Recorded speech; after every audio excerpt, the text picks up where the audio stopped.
Hey, beautiful people. Let me move this out of the way.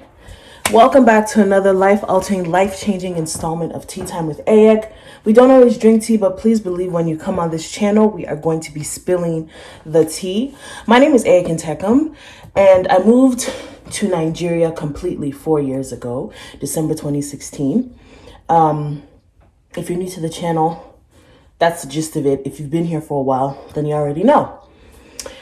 Today I have some tips for people who are planning on moving to Nigeria, visiting Nigeria. And this is something that I'm giving based on my experiences, the way I perceive Nigeria, the way I perceive the world. And it's really important that you make mental note of these things because it's really going to affect what you see and what you experience in Nigeria.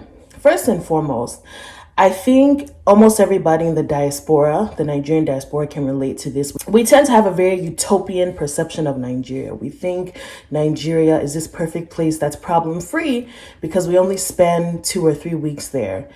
And then we get there and we're kind of still in that utopia. We say things like Nigeria is easier, which in translation is we have a lot of impunity taking place.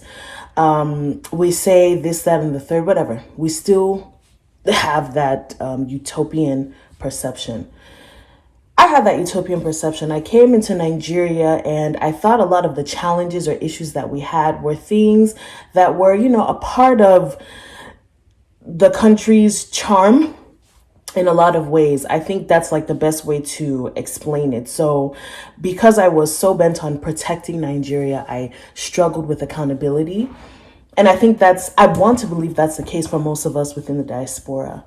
If you're not a part of the diaspora, you might not understand this conversation so much, but I know those of us in the diaspora know exactly what I'm trying to say. First and foremost, if you're moving to anywhere, even if you're visiting, you're trying to figure out what the problems are, what are the challenges in that society.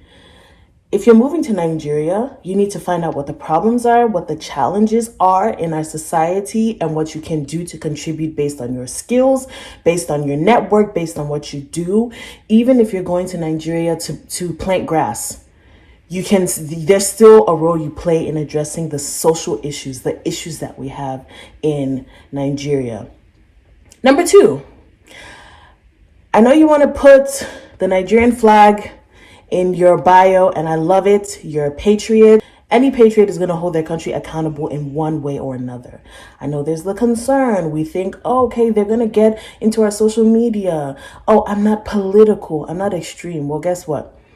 The extrajudicial killings going on in Nigeria right now are not political. They're a social issue. They're a life or death issue. So let's be 100% clear on that, whether you're a political person or not.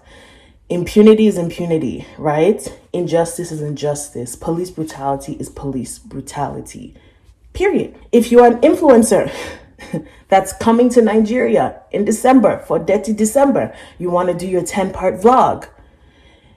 If you don't have an issue with what's going on with the police force, what's going on politically, what's going on socially, if it's not a concern to you because you're in and out or because it never happened to me, you better get concerned now.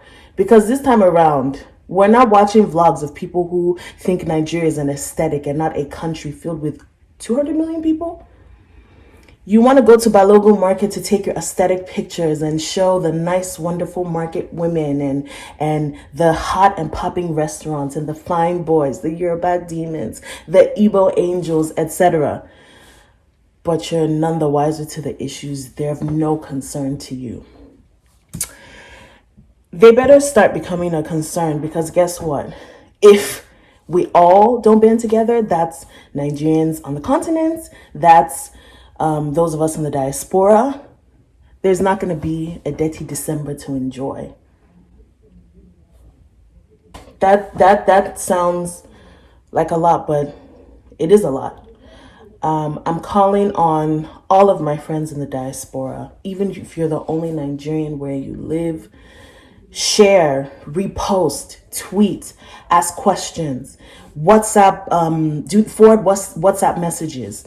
If you want more information, you can talk to me. There are going to be links down below for you to find out more information on what exactly SARS is. And more information about what the disbanding of SARS really looks like.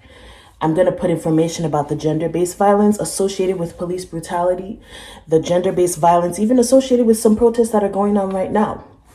If you are not from Nigeria and you are an African, you are of African descent, you are a citizen of the world, there's a lot going on right now. In Namibia, there is a pandemic of femicide. So while we're trying to battle Dorona, we're also facing issues of our sisters in Namibia being killed for being women.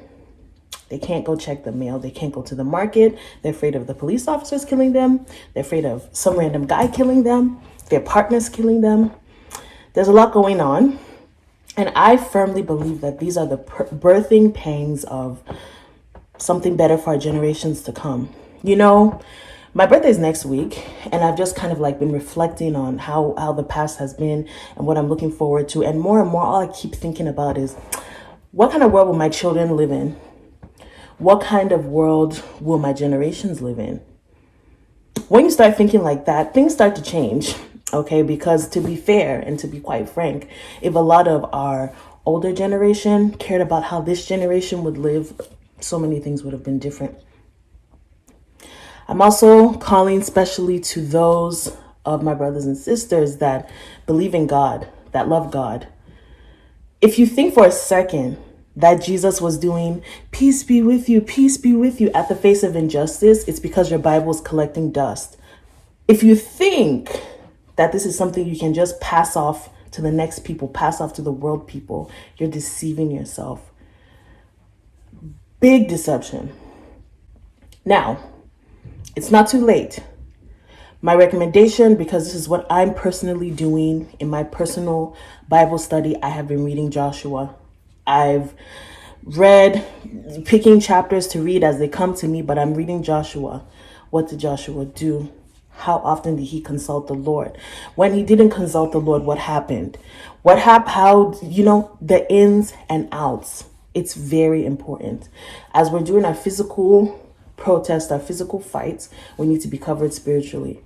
So, guys, this is an all over the place kind of video, but I'm not going to tell you to come to Nigeria to milk Nigeria. I'm not going to tell you the good and beautiful things about Nigeria without telling you these are the problems and these are the roles that we play.